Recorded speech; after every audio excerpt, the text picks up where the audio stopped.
Good morning, everyone, and thank you so much for joining today. We see a few of you trickling in. We'll give it just a few more minutes. I'll do a little introduction and some housekeeping items to allow a few more folks to log in. But my name is Madison Garzoli, and I'm the Director of Membership and International Programs at Sonoma County Vintners. And I am so delighted today to introduce you all to some fantastic partners of ours. We have Pedro Fernandez, who's the General Manager at Amarin Cork with us, Mark Peters, who is the Director of Operations at G3 Enterprises Label Division, and also Kristen Bongiovanni, she's the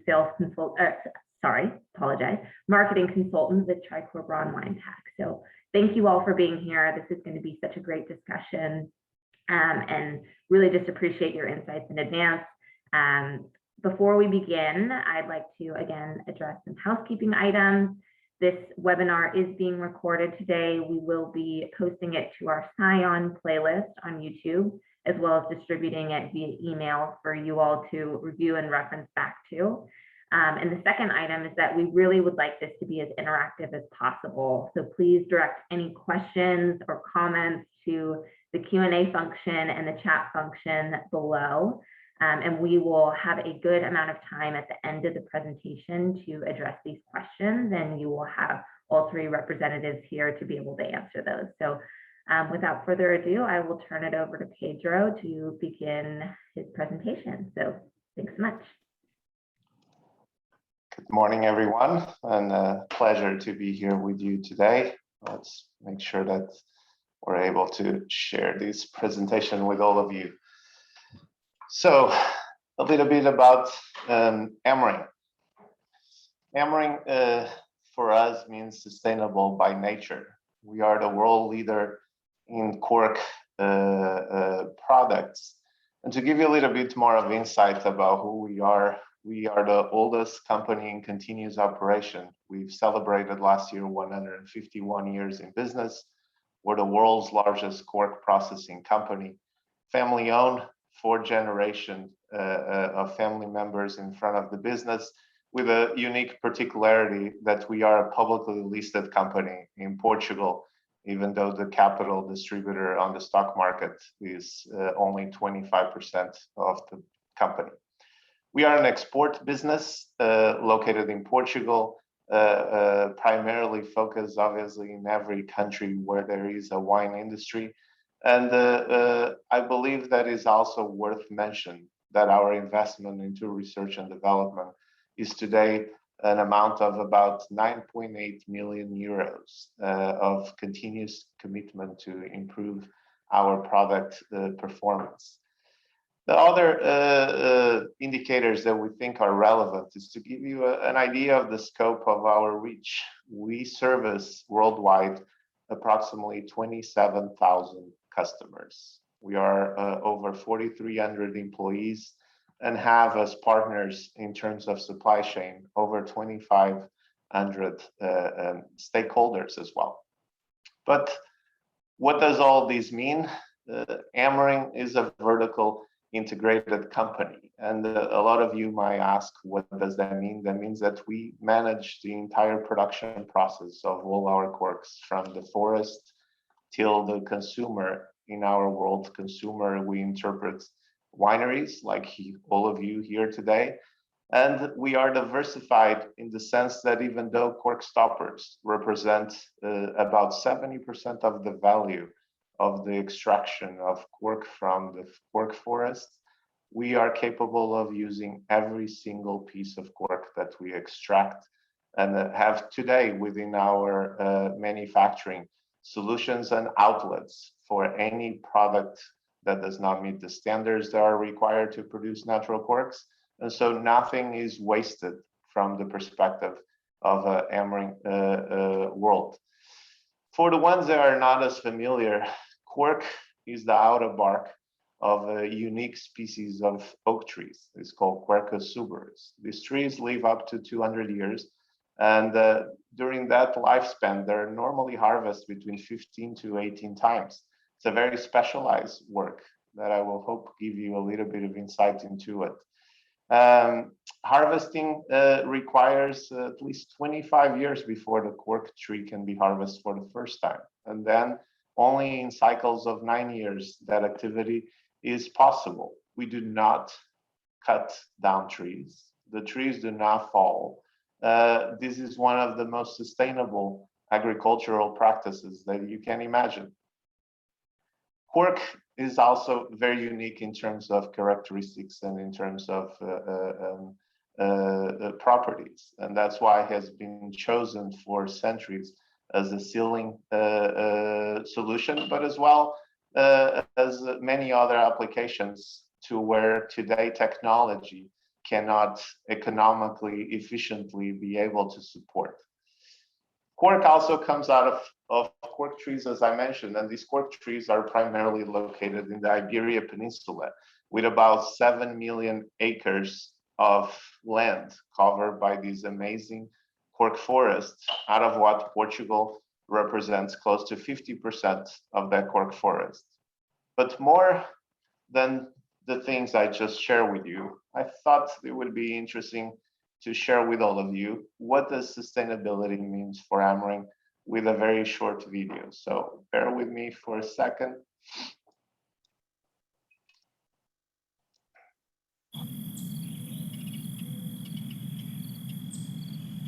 Have you ever wondered why we are so passionate about what we do?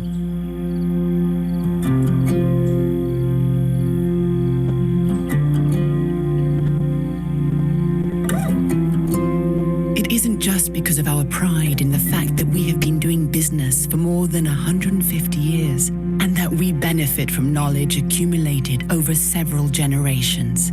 It is also rooted in the fact that our raw material comes from the earth, has a unique identity, combining tradition with innovation, and is amazingly sustainable. Basically, we are passionate about everything we stand for. Cork is an ecological and sustainable material supplied by nature that contains almost 40 million cells in just 1 cubic centimeter, granting unique and outstanding characteristics that no industrial or technological processes have yet been able to replicate. But being a global market leader involves many challenges. Leading by example, we foster the well-being of our employees and the communities closest to us and society at large. We are perfectly aligned with 12 of the United Nations 17 Sustainable Development Goals, with various ongoing programs in pursuit of our mission. We have explained how passionate we are about the uniqueness of cork as a raw material. We are also inspired by its amazing natural ecosystem, the cork oak forest, a driving force for sustainable development that plays a crucial role in the world's ecological balance. It is part of one of the world's biodiversity hotspots and an important natural CO2 sink, acting as a barrier against fires, a hydrological balance regulator, and an important soil protector that decreases the risk of desertification. In fact, cork oak forests generate wealth in 7 different countries as a result of multifunctional characteristics together with its existing wide biodiversity. We firmly believe in the importance of responsible forestry management and are proud of our forestry intervention program that ensures maintenance, preservation, and enhancement of cork oak forests, guaranteeing continuous production of high-quality cork. Our commitment in applying the principles of the circular economy by adding value to cork, reducing generated waste, extending the working life of materials, and regeneration of natural systems is a reality in our worldwide operations. We are confidently playing our part in tackling climate change. Considering the carbon sink effect of the cork oak forest made viable by the cork industry, our activity promotes an annual carbon sequestration that can be 17 times higher than the amount of greenhouse gas emitted across the entire value chain. Corticeira and Mourin's credentials are visible in all business units, since we know that cork is an excellent alternative to high-impact, non-renewable materials. This is how we achieve our leading role in transitioning to a low-carbon economy. The results and the data speak for themselves. We are profoundly satisfied to have achieved a perfect balance over the years between people, planet, and profit. Some industries view this triple ambition as a goal to be attained in the future, but for us, it is already our current reality. This harmonious framework has enabled us to build greater business value not only in our cork stoppers business unit, but throughout other business units. Floor and wall coverings, composite cork and insulation cork. Now you know where our passion comes from. We firmly believe that nature is the starting point for a better future, a future to which Amurin's over 4,400 employees contribute every day. We are sustainable by nature.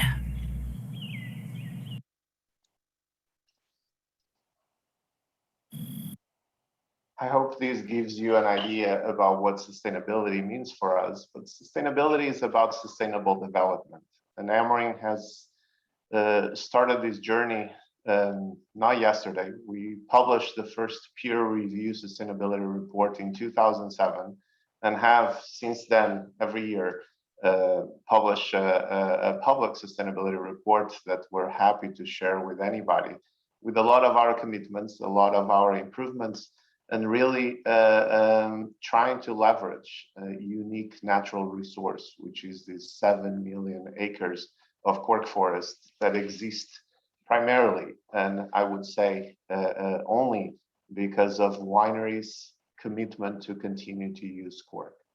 But along that same message, I believe that everybody is familiar with the United Nations, and more so with the 17 principles that the United Nations put forward in terms of sustainable development goals.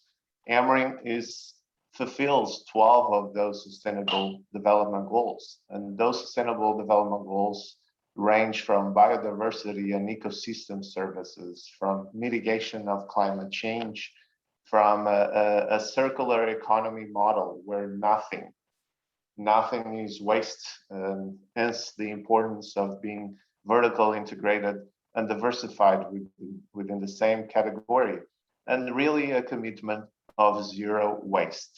There is absolutely nothing that we harvest out of the trees that ends up in landfills. We use 100% of cork.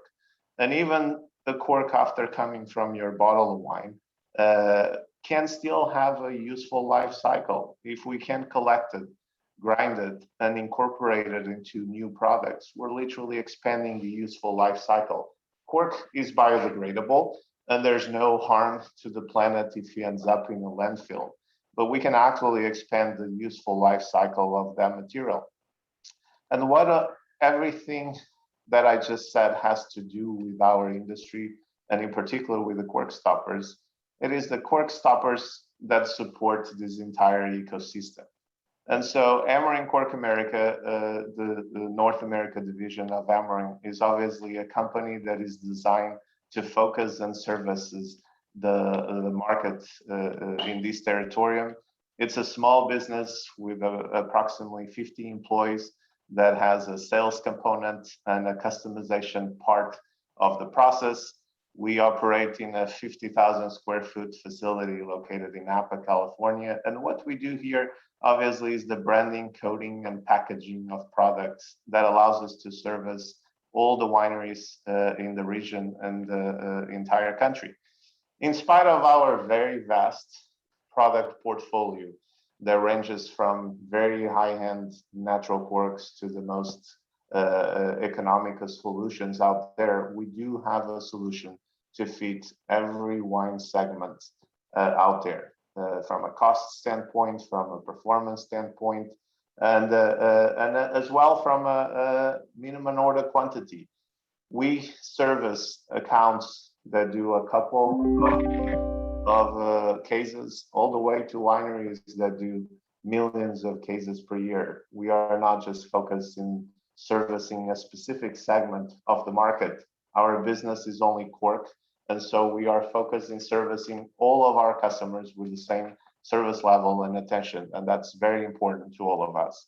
But from a sustainability standpoint, innovation still is critical. And in spite of all the technology, and here is just 3 of the most recent technologies that Amorim has launched in the recent past, in spite of all these innovation. The reality is that sustainability continues to be on the forefront of our focus, and that cork is the definition of sustainability at its best, not only because it's reusable, it's biodegradable, but also because it's a carbon retention tool that the wineries have at their disposal to leverage their already substantial initiatives in terms of sustainability. And I decided to share with all of you this very simple graphic. This is the result, obviously, of life cycle analysis performed by PricewaterhouseCoopers and Ernst & Young, where we were able to quantify the carbon sequestration for each type of cork that Ameren produces, but at the same time, do a life cycle comparisons with alternative closures that are out there in the market.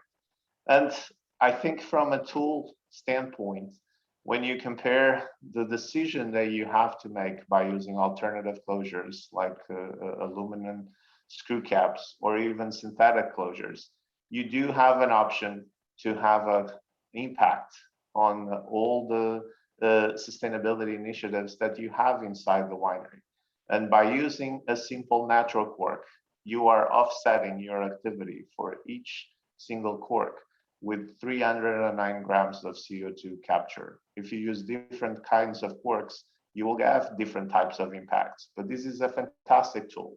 And I invite you to think for a second, when we think about sustainability, if any of you in the winery world were to choose a location of your vineyard next to the place where your closures would be produced, if you would choose a cork forest, if you would choose a bauxite mining place, or if you would choose an oil drilling place, because that's literally the decision that you are perhaps unconsciously making when you choose between these different closure systems. And so as a closing remark, natural cork is a fantastic tool, and it's already contributing, even if today you were not aware, by offsetting the carbon footprint of your activities. So thank you so much for this opportunity, and on to you, Mark. Thank you so much, Pedro. That was fantastic and really great information on the carbon footprint of cork and how Ameren has continued to be innovative over the years and to develop technologies to be able to retain that sustainability promise. So thank you so much for that. And I hope we have some questions. Please direct any questions into the chat function. Again, we'll be addressing those at the end. But now I am delighted to turn it over to Mark Peters, again, to talk about G3's Enterprises Label Division and the sustainability efforts there. So thanks so much, Mark.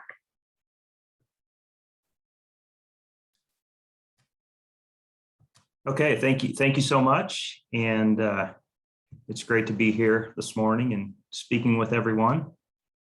So G3 label, just a very, very brief introduction. So we're very passionate about labels. Our team is passionate about labels, passionate about the components of labels, the choices that we can make, and working with our customers to help achieve the goals for sustainability. So today I would like to go through just a few of those components of labels, some of the different options that are available, some of the things to think about when you think about your packaging and your labeling choices. G3 label, we do have 3 facilities here in Northern California set up to service the wine industry and really can handle orders from very few labels to millions of labels. So we're quite flexible when it comes to order sizes. So today I would like to take you through just a very brief kind of evolution of wine labels, then cover some of the choices that are available to make in labels and choices that you can make in the actual components that make up a label, and also spend a few minutes speaking about some alternative stocks, inks, and packaging ideas for your consideration. So when we think back to wine labels, pre-1990, cold glue paper labels, that was the standard. Moving on into the 2000s, up through just a few years ago, about 5 years ago, cold glue had largely been relegated to large producers, with pressure sensitive labels coming on the scene primarily driven by designers, and operations, just from an ease of application standpoint. As we kind of move into today, there's been continual transition into new technologies. Pressure sensitive, still a big player in the wine label space, shrink film, as well as then with the advent of digital print options, the idea that you can print very small quantities, low waste, and really have an economic option for small production quantities. It's here, right? We have that technology available. And today we think about the choices in labeling. It's often consumer driven. Consumers are looking for the stories behind the package. They're looking for, well, what's going into my package, what's going into my labels. And so we see today a lot of the trends and the technology driven by what customers are looking for. And one of the things is certainly sustainability and green options.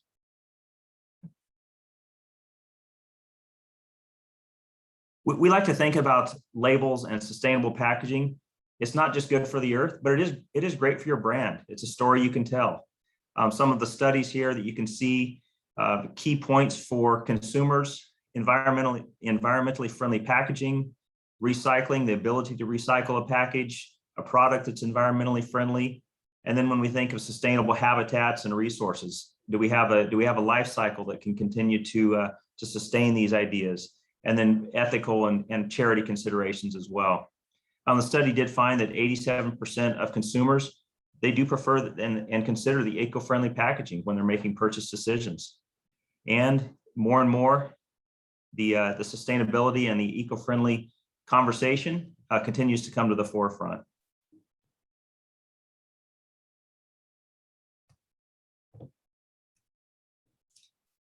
In the areas of choices that you can make with labels, so I've broken this down into 5 main areas. So paper stocks, and this goes all the way back to the supply chain and to the suppliers that are supplying into the market. There are certainly choices you can make along the way, and I'll talk about a couple of those where environmental considerations can be taken into account versus other options. Embossing and debossing treatments, that's an element of the label. We don't see that necessarily as an area to make green or sustainable choices, but it is a key feature of a label. Foiling and alternatives to foil. This is one area where we've seen advances in the last several years and options that are available to come up with alternatives to hot foil. Foil is an area where it's a beautiful look, but there can be some waste and excess waste introduced during that process, and subsequently the options for recycling. Ink systems, not as obvious, but when you consider the ink systems as a manufacturer, and at G3, we look at UV inks versus some of the conventional inks, and there are choices that we make to utilize inks with very low VOC content. Specifically, UV inks are particularly leading the market in this area. And then manufacturing processes. This can be everything from continuous improvement projects to reduce waste. It can be optimizing the size of a press or the size of a label to fit perfectly on a web that minimizes waste, and right on down to packaging. So when we look at packaging for bulk, we can remove additional boxes, liner material, and really have a nice win from a manufacturing packaging standpoint. So really these key areas that we consider when we collaborate with our customers on their package. Just a couple of the items that you see, and if you do a search for alternative paper stocks, there are a lot of different suppliers working on alternative paper stocks. Some are in the market. Here are a couple that we've looked at. The Eden FSC, so it's a naturally self-adhesive paper. It's made from grass and cellulose fibers. So this is a non-tree-based product. We also have worked with paper made from sugarcane or even sugarcane waste. On the right-hand side, Avery Dennison, they have a paper that they offer made with the residue from grapes. So again, you take different options, and there are a lot of options out there. What we find is that there is scale. So until you reach a certain scale with certain products, these are best suited for small brands, small projects, because from an economic standpoint, it can fit. When you start looking at very large volume runs, the alternative papers, they haven't quite reached the level of adoption where they make sense economically. But if you're considering something different for your brand or something that has a kind of a unique aspect and checks the box on a sustainability measure, then there are options out there. So I wanted to talk specifically about one of the options that G3 has developed and worked with now for many years, the G3 paper. So some of you may have heard of it. Some of you may have even used it in products. But this particular paper, it's domestically sourced from a mill. It's environmentally manufactured. It is constructed of 100% post-consumer waste, face stock. Over time, we've developed several different options here. Certainly, it has great whiteness. The performance in the ice bucket is fantastic, and it is available in a range of options. Recently, about 3 years ago, we introduced an additional option for G3, and it's an earth coating product that is a backside extruded coating. And the purpose of this coating is to replace the plastic weld. So as you may know, the ice bucket performance largely driven by the extra layer of plastic in a welded label. That's plastic, that's waste. The earth coating takes a greatly reduced amount of plastic combined with calcium carbonate and is applied to the back of the label for the savings from a plastic standpoint. As an example, when we think of environmentally manufactured processes, this particular paper, if I extrapolate out the benefit, 500,000 labels constructed of G3 paper, you can see there across the bottom some of the benefits that are linked to the environment in terms of cars idled, trees left standing, savings in wastewater, and also CO2 production or not produced.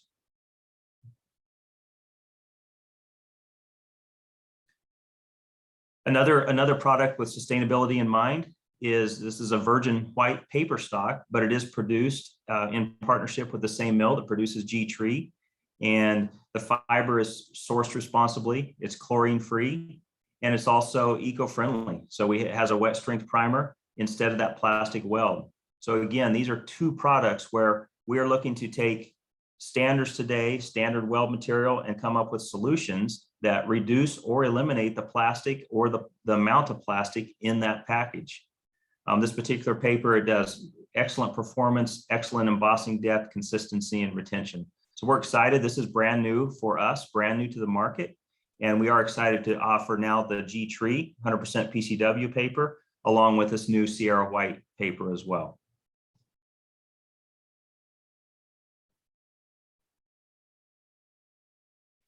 Now, when we think of pressure sensitive paper and pressure sensitive converters, one of the challenges with pressure sensitive material versus the old cold glue labels is that the labels do come on a liner. And that particular liner is waste content. It's waste content at the bottling facility. So there are programs being developed, and I will say that Europe is further ahead of they're further ahead than the United States. So they are definitely leading the way in terms of recycling this material. But two of the major suppliers into the pressure sensitive label space, UPM Raflatac and Avery Dennison, are both developing and have developed products to help recycle that liner material. It's one of those programs that as momentum builds in the United States and as more and more people participate and offer this, it will become more and more well-known and available to consumers. Right now, it's really more focused for the largest consumers of their product, but we are excited to see that they're continuing to develop these options and try and take that liner material and then turn it into more liner material. So the recycled PET or other paper liners that is constructed from this recycled material. So exciting things when we think about taking one of the major components of pressure sensitive labels from the waste stream and actually recycling that and turning it back into usable product.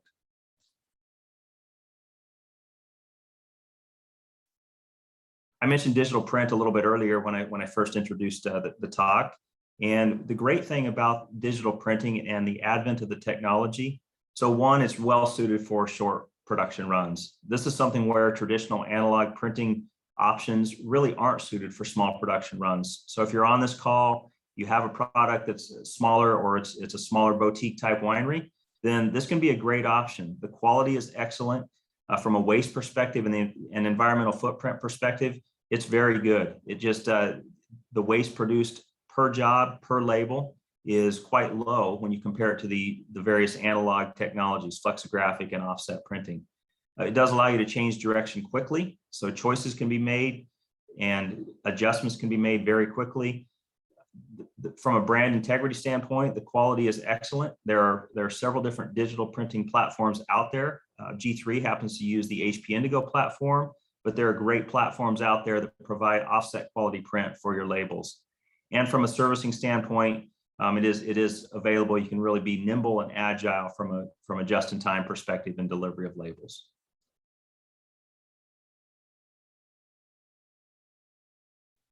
So thinking of ink alternatives, I mentioned earlier that foil, hot foil, and even cold foil is a beautiful product, but there are some inherent waste aspects of using foil.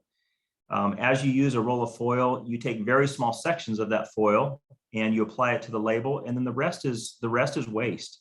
So you may have a roll of foil that's used in manufacturing where less than 10% of the actual foil material is used for the label and for the design of the label.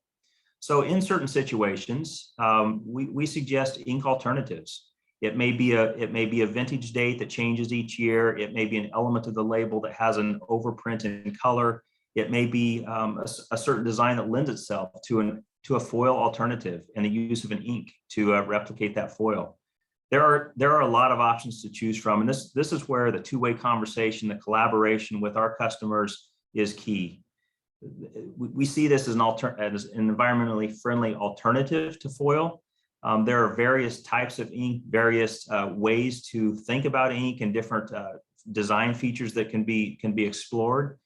Specifically, as G3 looked at this issue 3 or 4 years ago and started to develop the G Ink Reflection series, that was our goal, was to come up with a foil alternative that provided the reflectivity of foil using ink. So our reflection series, I have one picture there on the right-hand side. Some of you may have seen that, but we feel like it's a great consideration and something to think about when you consider making a green choice for your package, is looking at an alternative to hot foil.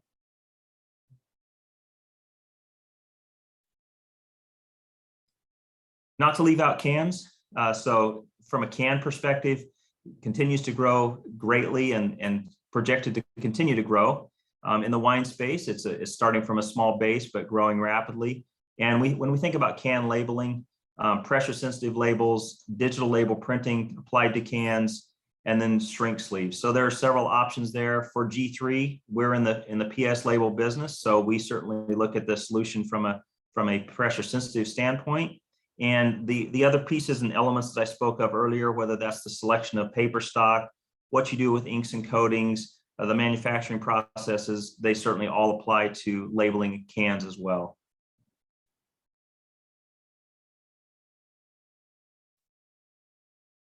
So again, just thinking of working down the various parts and pieces of a label, we've heard about choices that you can make relative to paper stocks, both those very specialty boutique type stocks made from grape extract or made from grass or sugarcane, or a little more traditional, made from post-consumer waste or potentially virgin stock but manufactured in a sustainable way.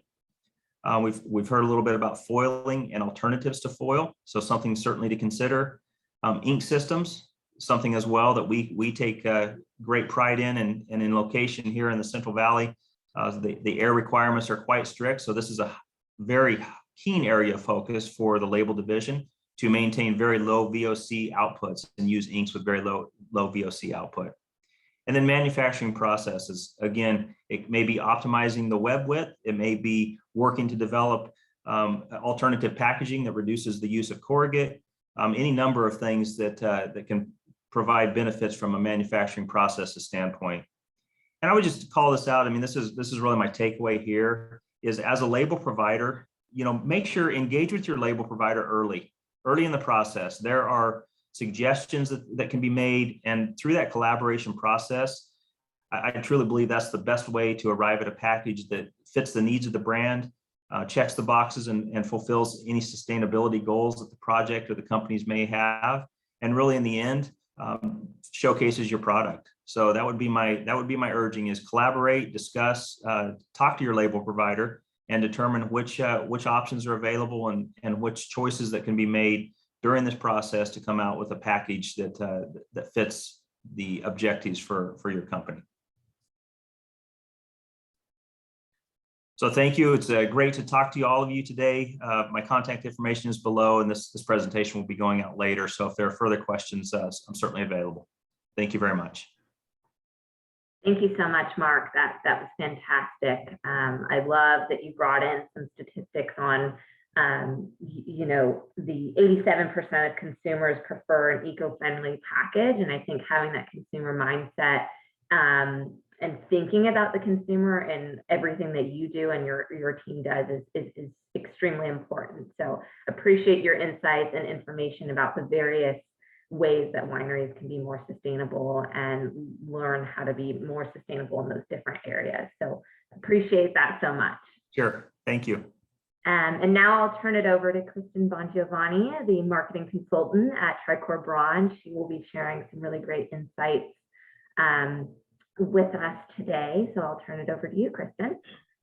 All right, thank you so much. Thank you for having us, and thank you to Sonoma County Vintners for providing us with this platform where we can start having these discussions about the choices that you can make in your packaging to add sustainability to your brand story. So we are Tricor Braun Wine Pack. We are a packaging distributor, a division of Tricor Braun, which is a packaging distributor. And as a distributor, we know that we can only sometimes be as good as our suppliers are. So in many ways, we have to take a look at what our suppliers are doing and put that into our story and sustainability. But in some ways, we know that there are things that we as a company, Tricor Braun, can do to move the needle and to help improve our category 1 and 2 emissions, which are directly caused by our company, our organization, Tricor Braun. So we are a part of, or we are a member of the Sustainable Packaging Coalition, and we are implementing an EcoVadis work stream, which will help provide us with a corporate social responsibility rating. And those ratings are bronze, silver, gold, platinum, and they take into consideration the organization's environmental, labor and human rights, ethics, and sustainable procurement impacts. So as Tricor Braun, our goal is to achieve bronze by the end of 2021, and then to achieve silver by the end of 2022. In addition to that, we're using carbon consultants and taking a look at what our carbon footprint is as a company and doing a greenhouse gas analysis, in which we are mapping out our carbon footprint and our category 1, 2, and 3 emissions, 3 being those that are not directly caused by Tricor Braun, such as the emissions from bottle production, for example, from one of our suppliers. In this presentation, we're going to talk about all of the elements that wineries can consider when it comes to making their decisions regarding their package, and mostly with glass. So when you're looking and talking to glass suppliers, the things to consider if you're wanting to add sustainability to your brand story are materials, the glass, logistics around trucking, how it's packed, packing, cartons, and suppliers. And as a distributor, we have multiple suppliers that you can take a look at, and they're all doing different things to help move the needle on sustainability. And what Tricor Braun does when we're evaluating what suppliers we're going to work with, we send out a code of conduct to all of our domestic and global suppliers, and things that we're considering when we're evaluating suppliers are they using an increase in post-industrial recycled content in production? Are they doing things internally to decrease energy emissions, such as using solar panels or doing equipment upgrades? What percentage of cullet, which is the recycled glass, do they use in the new production of their glass? Where are they sourcing their raw materials from? Do they have any published sustainability reports? And what certifications and memberships are they involved with in the packaging industry to help them drive more sustainable results? So in talking about glass itself, glass is infinitely recyclable. You can recycle glass over and over and over again without loss of quality or purity. But the percentage of glass that is recycled really depends based on the location. For example, in the US, about 33% of glass is recycled, and versus some European countries, which is about 90%. And that's really just a result of single stream recycling, which most of us have at our homes. You put your corrugated, your plastics, and your glass all in one bin. But there are companies out there in North America and in California. One, for example, is Strategic Materials, which they take the glass and they operate a cleanup plant where they take the recycled glass, they remove contaminations, and they sort it and by color for sale to glass manufacturers. So that's where they get this cullet, which glass manufacturers are using in the new production of glass. And in California, for example, there's a law that mandates that at least 35, or in new production of glass, at least 35% has to be post-consumer glass content, which is what we're talking about in, which is this recycled cullet, which is available for manufacturers to use. So cullet there's two forms of cullet. There's one that's internal waste, which in a glass production plant, if they have a transition phase where there's some glass that's a different color, if they're switching to a different color or a different mold, for example, they'll have a transition phase where some of that glass that they're producing during the transition gets recycled. Sometimes they have quality rejections in which they're recycling glass that they've just produced within their own plant. External cullet is what we just talked about, where the consumer is recycling the glass bottle, it's getting cleaned up, it's getting sorted, it's getting decontaminated, and then resold to the manufacturing companies. Something really to consider for wineries is that the percentage of cullet used for the supplier that they're choosing. So as a distributor, we have multiple different suppliers for glass, and it really varies depending on how much cullet they're using in new production. If one manufacturer has an increase in 10% of the use of cullet for that specific plant, that corresponds to a reduction of 4% in CO2 emissions and up to 3% of energy consumption, because the more cullets that is used, the less raw materials that are needed to go into the glass production, and there's an energy saving in the melting process, melting down all of the raw materials in the cullet together to produce the new glass. And something to think about here is for wineries, when you're choosing which bottle you want to use, there's really unique bottles that have a very low production number and maybe not produced as frequently, or they're stock molds. And there's a lot of waste and energy used in switching over a furnace to a different color or to a different mold. And if you're choosing a stock mold, that mold is produced more widely and more often, more frequently. So there's less energy used, there's less waste used when you're choosing that stock mold versus a super rare or heavier bottle. So when we're talking about the weight of a bottle, this is a choice that you do have as a winery. You can choose to have a super heavyweight, very unique bottle, or a lighter weight, more eco-friendly bottle. We do know that approximately 23% of a winery's carbon footprint and their life cycle of emissions is from the production of the glass bottle that they're using. So that's definitely something to consider. If you reduce the weight of your bottle that you're using by 100 grams, that decreases the lifestyle of your packaging by 15%. And that takes into consideration the emissions from the production of the bottle to logistics and shipping it from point A to point B, all the way to the recycling after the consumer is done with the bottle and throwing it into the recycling bin. So there's definitely something to consider when you're choosing the weight of the bottle that you're using.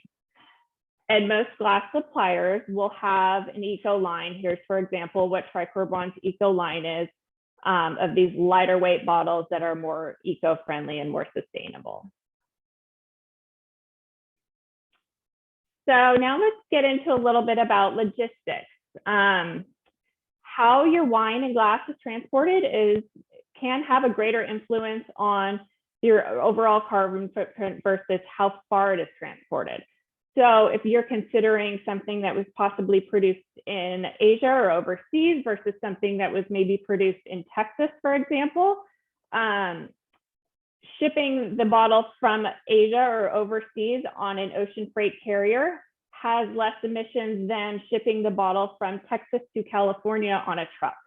So there's various different factors that can be considered, but these are all just things to think about when you're selecting your package and to talk to your packaging consultants about, because there's all these factors go into the end result of what your CF is.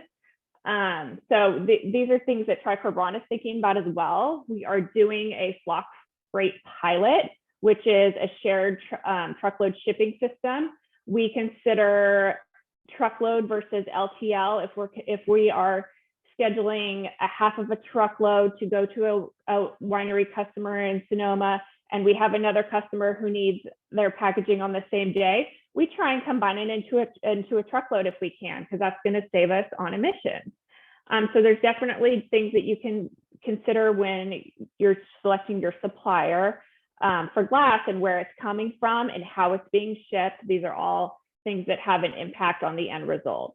And just a little tidbit of information, when you are shipping from overseas, you can't necessarily think that you are having more emissions than if you're buying glass that was produced domestically, because that's not always the case. Liner shipping only accounts for about 5.25% of the world's CO2 emissions. So it's really a sustainable mode of transportation.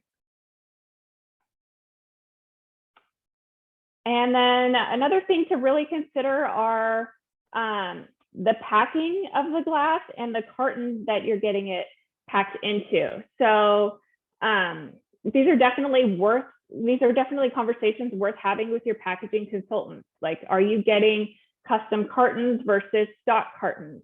Is your glass being shipped from the manufacturer to your distributor to be repacked into those custom cartons? Because then you have an extra truckload where there's more emissions being handled there. Is your glass being packed from a standard carton or into a bulk carton, or I'm sorry, from a standard carton into your custom carton, or from bulk into your custom carton?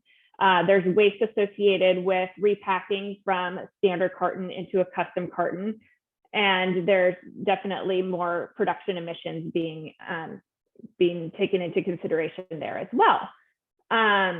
If you have heavier glass, you can fit less of it on a truckload due to the weight of the glass. So these are all packaging or packing considerations to take into account and to just have in the back of your head when you're selecting your glass and your supply and your package.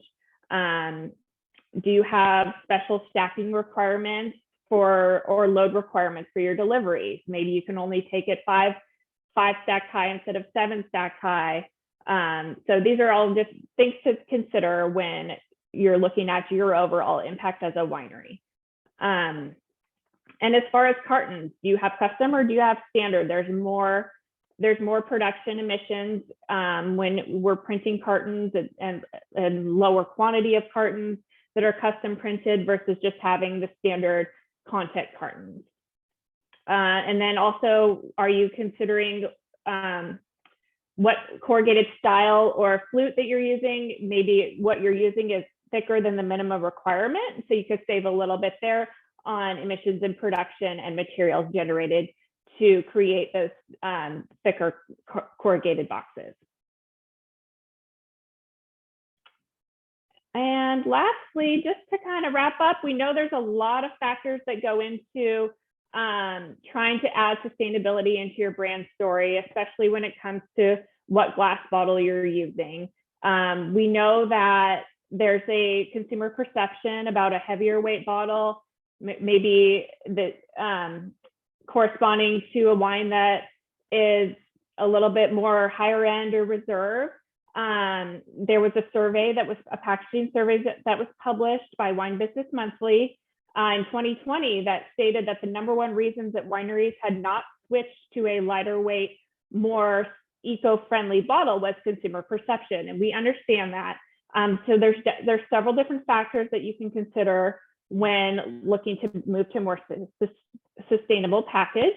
Those do include your supplier, the manufacturer, how it's packed, logistics, your cartons, the weight of the bottle. But we do anticipate that moving forward, knowing that consumers are looking for more eco-friendly options in packaging, and not just in the wine industry, but in packaging in general. So we are putting together a third-party consumer insight survey to have some results on what consumers think about heavier weight bottles versus lighter weight bottles, or alternative packaging versus glass. We know that the future is definitely moving towards more sustainable options, and consumers are looking for that. So when you're looking to add that to your brand story, we hope to have all the options available for you. And that pretty much wraps up your options when looking at glass. This is just the start of the conversation that you should be having with your packaging consultants. Just talking about everything regarding how your bottle is being produced, where it's being produced, and how it's getting to you, and then eventually how it gets to the end consumer. All factors to consider, and all have a great impact. So thank you. Thank you so much, Kristen. This is fabulous information, and it was really interesting that percentage, that 23% of wineries can reduce their footprint by reducing the glass weight. That's really, really interesting, and reducing their carbon footprint. I think that's super important. And as we see in, Silicon Valley Bank State of the Industry reports, we have more millennials drinking wine now. Obviously, the baby boomers are kind of decreasing their consumption. But I think because that's a mindset that's super important, in taking into consideration the sustainability practices of the winery, of the packaging, that's huge. So I hope that we turn more in that way. And I think, with the cost savings as well for wineries, I think that that's important. So now I'd like to invite Pedro and Mark back into the conversation here. And as I said, please direct to the audience, please direct any questions or comments into the chat function. We have some time now to be able to answer any questions. We have 3 really great industry experts here to take a deeper dive on some subjects that you may be interested in.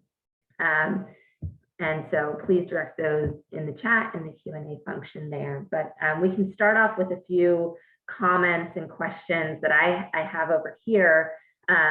Mark, I want to bring it back to you with the labels. I know that you had a few videos in there, which I hope that all of our audience will have the opportunity to view.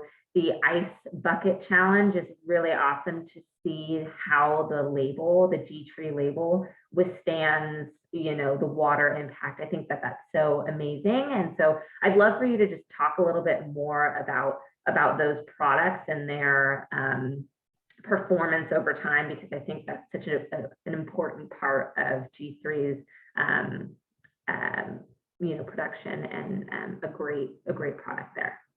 Sure.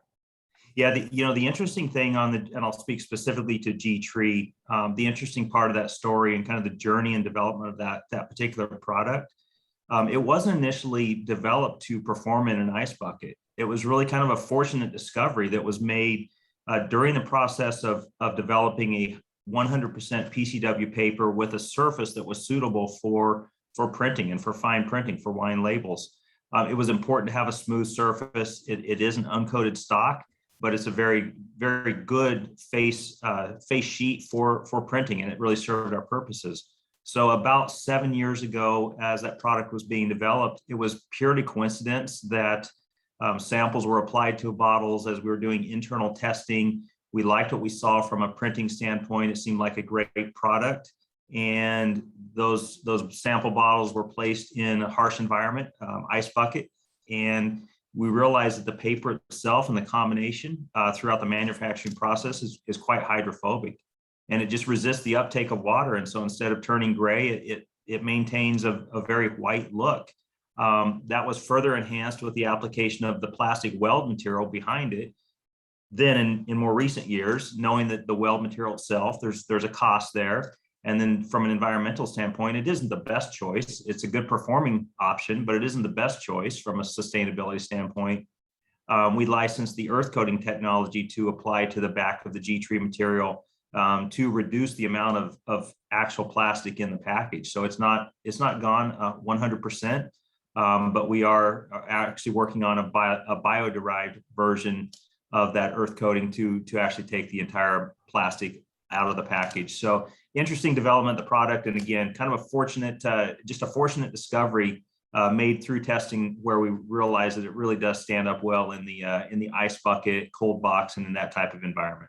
Yeah, I just love that video because I think it's just such a great visual to what you're speaking to, and just showcases the amazing innovation that you guys have there. So thank you for sharing more about that. I think that's super important.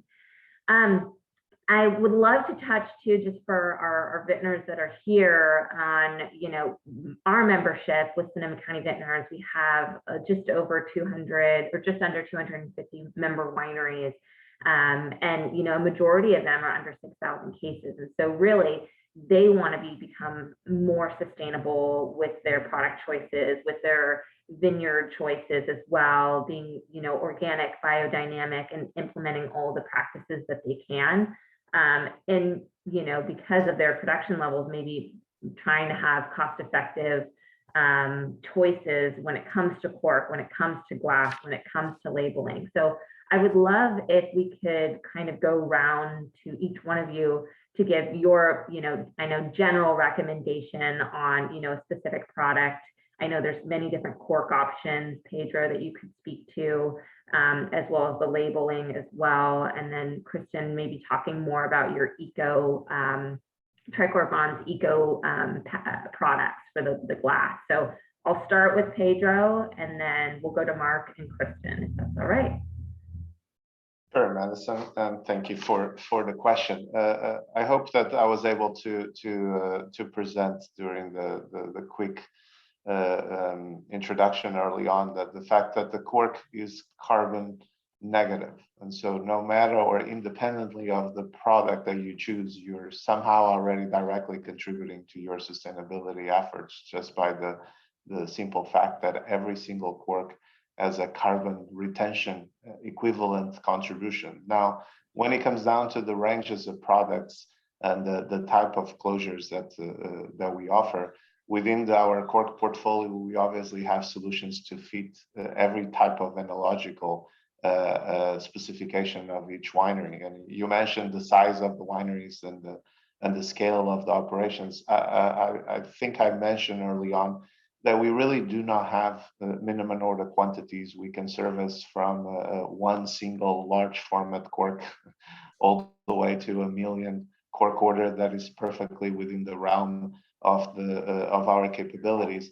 But in terms of the products, obviously, we do have very high-end natural corks with individually 100% tested for TCA, all the way to the more conventional microagglomerated solutions that are meant to use for short shelf life wines on the shelf. Obviously, the price points are established as well, taking into consideration the shelf price for each one of these products, based as well on the performance of the products.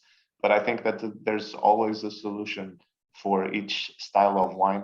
In our world, obviously, for as long as it's made out of cork, that's the entire portfolio that we offer. I hope that addresses your question. Yeah, that's great. And I know cork is kind of a little bit difficult to answer that question because there's so many different options based on the need of the winery. But I think understanding for our members that there's affordable options, they have options, and that they can explore those with you is very important. And, you know, the same could be, I think, said to both Mark and Kristen as well, but, you know, just having a general idea or maybe painting a picture of what it could look like for these small scale wineries, I think is very important. So thank you for that. And I'll turn it over to Mark as well, to kind of talk about, you know, maybe your favorite product or something that you've seen more smaller boutique wineries utilizing in your years of expertise. So turn it to you. Yeah, so actually, I was thinking I would attack this question from a little bit of a cost as well as sustainability standpoint. And this is maybe going deep inside labels, so I apologize if this gets too technical. I'll keep it fairly high level here. We love the details. It's all good. Yeah, we love it. So oftentimes we find that a label guideline comes to us and it doesn't fit well on a web. Now consider this is specific to a label producer, right? Every label producer has different size equipment, but generally speaking, there are some guidelines on sizes of equipment and web widths. So we often find that a customer may come with a label guideline that doesn't optimize the web, and you end up either discarding 2 or 3 inches of material. That's waste material. It's not usable, and you know that has an impact over thousands of labels, millions of labels. That does have an impact. So we like to have that conversation. Oftentimes, it can be a very small adjustment to a label guideline size.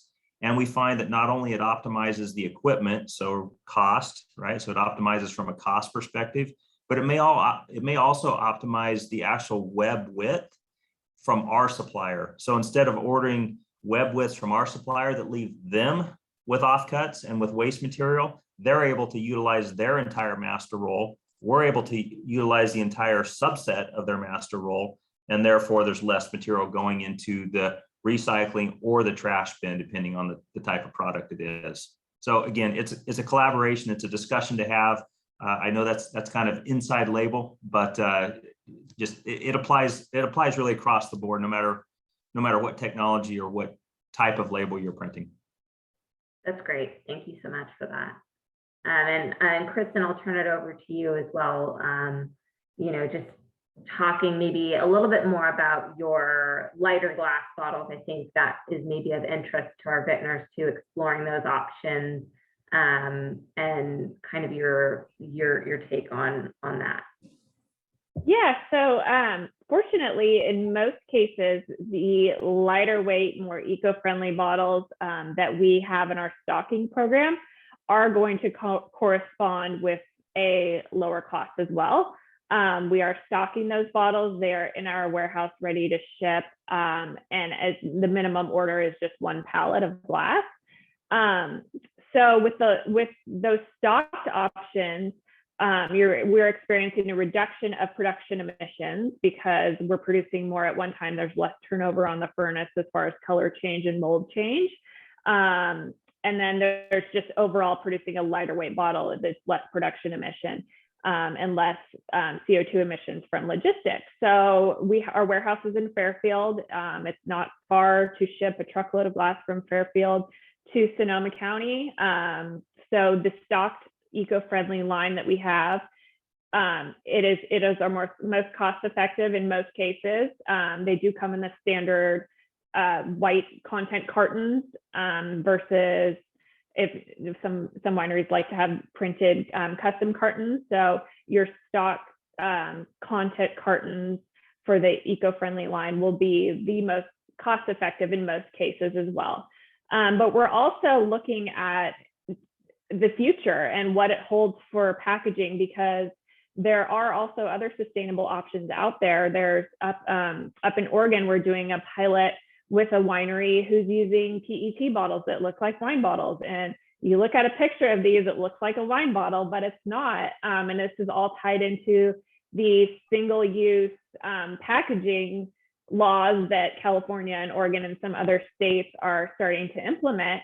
And they produced a white paper on the sustainability of that package. And it's a pilot that we're doing with one winery, but Tricor Braun is piloting this with spirits and all other divisions. And being a distributor, we have the access to multiple suppliers to be able to talk about the bag-in-a-box option, if that's something that the winery wants to explore. And we're looking at more compostable options as far as the liners for the bag-in-a-box. So these are all things that Tricor Braun is working on, for being able to provide more sustainable, low-cost options that maybe are not just lighter weight glass, but being able to provide more alternative packaging as well.